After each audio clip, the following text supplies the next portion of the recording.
Hola, bienvenidos a Delirio a Dúo, un viaje por los espacios literarios. Hoy ingresaremos a las profundidades del corazón femenino, allí donde el amor, la pasión y el deseo, sumados a la locura, han sido el alimento de los escritores de todos los tiempos y el misterio irresoluble de los hombres. Recuerden ingresar a nuestro Instagram @delirioaduo y dejar allí sus mensajes, preguntas o comentarios sobre el tema que les traemos. Hoy, las mujeres fatales. Hola Pablo. Buenos días, tardes o noches a todo nuestro generoso auditorio. Hola Ángela, compañera de esta travesía. Hola, hola. Y en efecto, hoy tomaremos un tema complejo, el de la femme fatale. Como bien se podría intuir, en términos cinematográficos, literarios, musicales, incluso pictóricos, la presencia de esta femme fatale en el arte sería en principio la presencia que usa su sexualidad y su erotismo, allí donde la bondad y la perversidad se juntan, se entremezclan, para obtener los logros de sus intereses particulares, ya sea a costa del sufrimiento o incluso la muerte o la destrucción de otros seres. A manera de paradigma, de arquetipo, se habla de la presencia femenina que utiliza sus fuerzas de seducción, y seducción no solamente corporal, también y sobre todo la seducción del discurso, de la inteligencia, de la astucia verbal y gestual, del juego de las promesas y de las ideas forjadas, manipuladas. Todo esto para crear una trama, una intriga, que dé vuelta a los acontecimientos de la historia a su favor, por encima de los intereses de los demás protagonistas, que pueden ser incluso familiares o sobre todo amantes. Pero más que ligar este personaje de manera inmediata y fácil con el ámbito, digámosle, maniqueo de lo bueno y de lo malo, de la bondad frente a la maldad, y decir entonces que esta femme fatale o mujer fatal es necesariamente mala, yo pensaría que se trata de una presencia que se da, parafraseando, que se da más allá y más acá del bien y del mal, por encima de toda moral, y de ahí que sus actos parezcan malvados para la buena conciencia y las morales acostumbradas de las intrigas de un buen héroe que va a salvar el mundo con sus mejores intenciones. En muchos casos la femme fatale se presenta como la heroína, la seducción de la oscuridad, o por lo menos de la luz baja, de la luz tenue, que trama sus hilos tras bambalinas, aparentando a los demás ser otra naturaleza de la que es. Parecer algo dócil cuando se oculta una psicología más allá de toda moral, de todo bien y de todo mal. Por ende, podemos decir que siempre es inocente, aún en la llamada culpa. Incluso en el peor de los crímenes, su inocencia reside en su carácter hondamente amoral, que no inmoral, que la lleva en ocasiones a ser también salvadora de un mundo desconocido por las conciencias justas de las morales cotidianas y de las historias predecibles. Pues en ese caso, ¿por qué no empezamos por los orígenes? ¿No te parece? Me parece. Se me ocurre el Génesis de la Biblia hebrea, que básicamente está constituida por lo que nosotros conocemos como el Antiguo Testamento, donde existe un personaje que fue eliminado del Génesis católico, pero sí se conservó en el judío, y se trata nada más ni nada menos que de la famosísima Lilith, que fue realmente la primera mujer creada por Dios. Fue creada de la misma forma que Adán, es decir, a partir de una masa de barro moldeada a imagen y semejanza de Dios, y a quien le otorgó la vida gracias a un soplo, es decir, tal cual que Adán. Así nació Lilith, pues, y ella junto a Adán, de la misma manera que el resto de las especies de animales que habitaban el paraíso, se apareaban de manera festiva porque no había que tener hijos. Digamos que no había la conciencia de tener el hijo, ese es más bien como el punto. No sabían que se apareaban porque no tenían conciencia, que al final de cuentas eso es lo que se llama el paraíso, el momento justo antes de que uno sepa quién es uno, de saber que somos mortales y que somos humanos. Y así vivían Adán y Lilith felices llenos de placer, hasta que Lilith no quiso aparearse más con Adán. Utilizó la palabra aparearse pues por los mismos términos que acabo de explicar, ¿no? Entonces lo que ocurrió fue que Lilith ya no quiso estar más con Adán porque ella sentía como que Adán la obligaba a estar siempre debajo de él. Se supone que Lilith fue hecha al mismo tiempo y del mismo modo que Adán, por lo tanto eran seres de la misma naturaleza, eran idénticos, eran iguales, y en ese sentido ya no tenía por qué obedecer a Adán, ni tampoco estar debajo de él, que representaría la sumisión. Entiéndase todo esto de manera simbólica, ¿no? Entonces, Lilith quiso hacerse encima de Adán en el momento de la cópula, pero Adán no se lo permitió. Ella entró entonces en un ataque de furia y renegó de Dios y se escapó del paraíso. Una vez más, escaparse, salir del paraíso, es tener conciencia de un yo. Ella lo hizo y por esa razón se reveló a su padre, que también resulta bastante freudiano el asunto, si uno quiere mirarlo desde ese lugar. Tener conciencia de un yo significa entrar en confrontación con lo establecido y empezar a cuestionarse lo que aparentemente es normal, que fue lo que hizo Lilith. El caso es que ella fue a dar al lugar donde estaban los ángeles caídos, todos aquellos seres que se le revelaron a Dios y se le escaparon, que eran los ángeles caídos y otro demonio. Lilith la pasó muy bien con los demonios y los ángeles caídos pues hacían orgías y por supuesto se burlaban de Adán. Pues no había sido capaz de satisfacer a Lilith. De todas estas orgías nacieron varios demonios, que claro, eran los hijos de Lilith y a quienes ella amaba. Dios, que no sé cómo no la encontró antes, porque se supone que es omnipotente, en fin, al final la encontró, y al ver que la descendencia de Lilith era demoníaca, ordenó a varios de sus ángeles que mataran a todos los hijos de Lilith. Ella, en venganza por lo que Dios le hizo, rondaba por el mundo de los humanos, llevándose y asesinando niños recién nacidos. Y bueno, aquí viene una historia añadida, digamos, a la parte de Lilith, o no añadida, sino que empieza a aparecer Lilith dentro de otros textos literarios.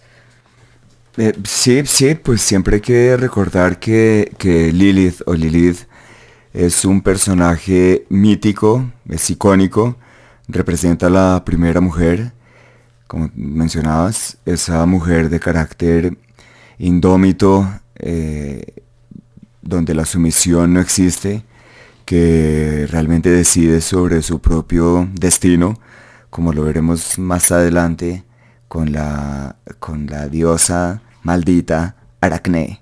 Y pues que creo que también esa es una de las características de las mujeres fatales, decidir su destino. Y crearlo, exacto. Goethe, en su obra inédita, en su obra póstuma, en su obra inacabada, la que le llevó toda la vida, el famoso Fausto, nombra a Lilith, de hecho, en la noche de Walpurgis.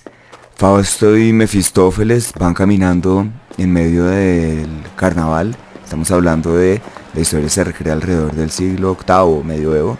Y Fausto pregunta, ¿quién es ella? A lo que Mefistófeles responde, obsérvala con atención, es Lilith, la primera mujer de Adán. Ponte en guardia contra sus hermosos cabellos, contra tal adorno, el único de que hace gala. Cuando con su cabellera logra atrapar un joven, no lo suelta tan fácilmente. Ya veremos cómo esta historia se repite con los hilos de Aracné, repito. Y el pelo, que también empieza a repetirse. Exacto, la cabellera. La trama de la cabellera.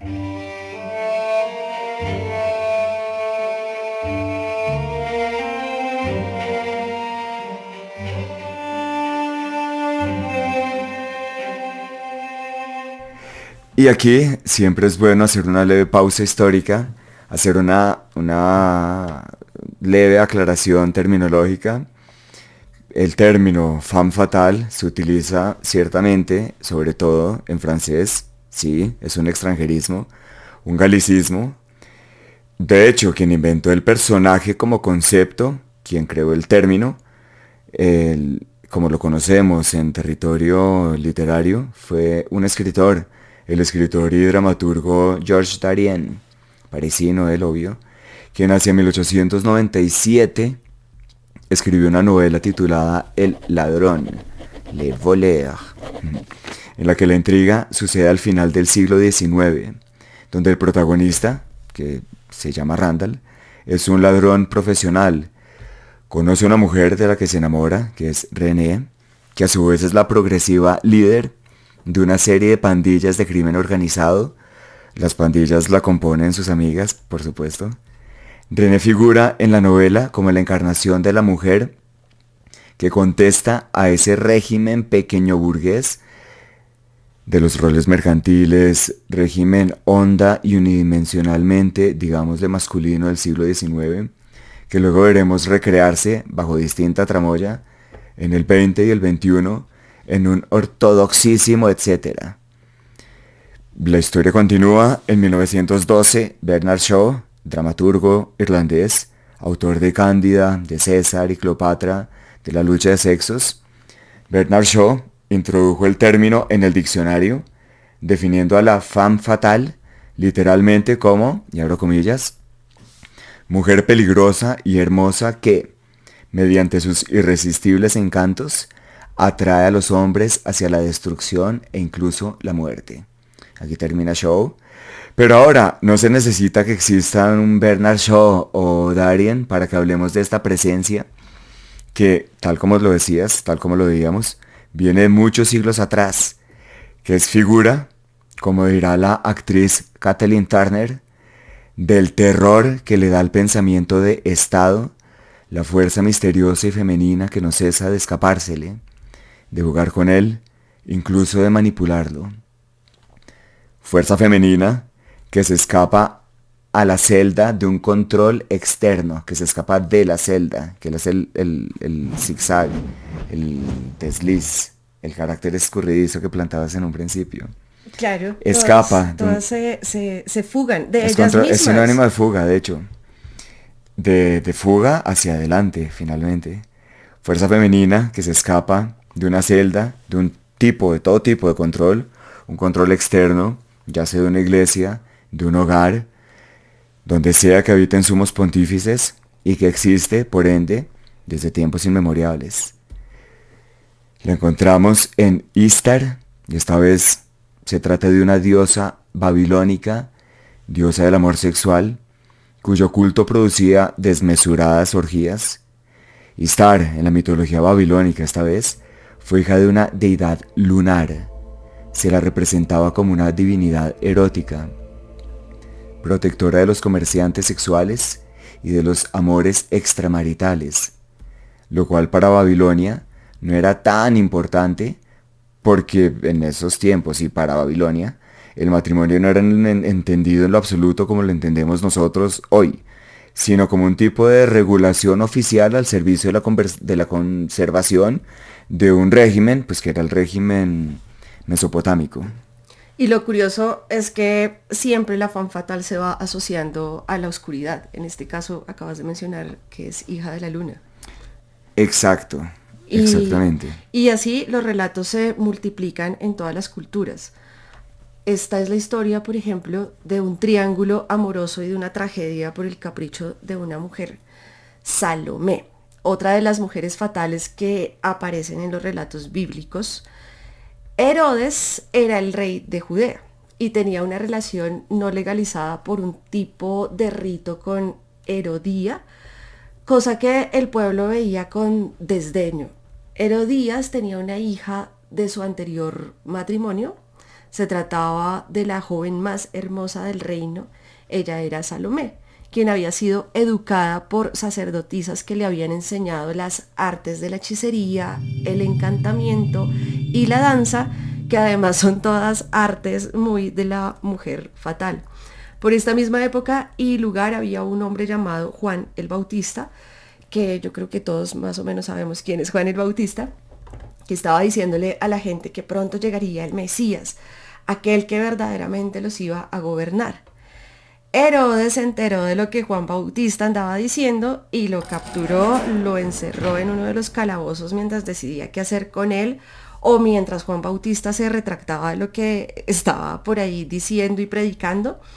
Pero Juan Bautista no aceptó retractarse y al contrario desafió a Herodes.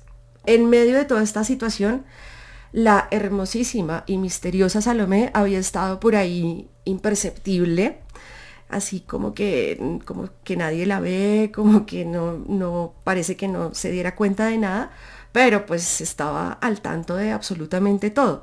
Y como vio que Juan Bautista era firme en sus convicciones, desafiante con Herodes, además de ser bastante atractivo físicamente, pues ella se enamoró de manera desquiciada de él.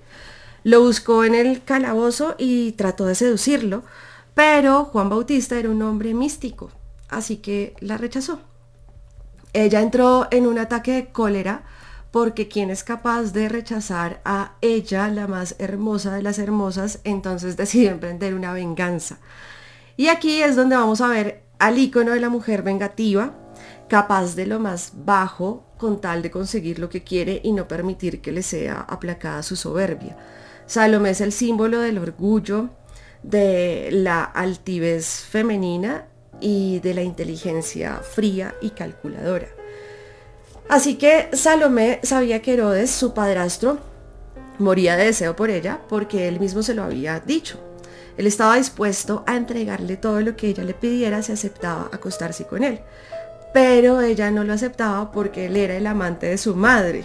O sea, mejor dicho, todo un enredo. Y es la Biblia, ¿no? Toda una trama. Sí, pero dado que Juan Bautista la rechazó, ella fue a donde Herodes y le propuso algo. Le dijo que no se iba a acostar con él, pero que podía hacerle la danza de los 7 velos que le habían enseñado las hechiceras. La danza, pues absolutamente sensual, consistía en un baile de oriente cuyo traje era un vestido de 7 velos que cubría su cuerpo. Ella tenía que ir despojándose cada vez que daba una vuelta, se iba despojando de uno de sus velos al ritmo de la música, hasta quedar vestida solamente con las joyas del cuello, de los pies y de las manos. A cambio del baile, de este baile absolutamente voluptuoso y erótico, Herodes debía darle lo que ella quisiera. Entonces acordaron que sí, que así tal cual iban a hacer, y ella bailó para Herodes, se desnudó ante él, lo hipnotizó con sus movimientos sensuales. Cuando ella terminó de bailar, él le dijo que quería estar con ella y ella le respondió pues que no, pero que cumpliera su trato, y entonces él dijo, bueno, está bien, ¿qué es lo que deseas? Y ella le dijo, la cabeza de Juan Bautista. Al instante, en una bandeja de plata le entregaron a Salomé la cabeza decapitada de quien la había rechazado.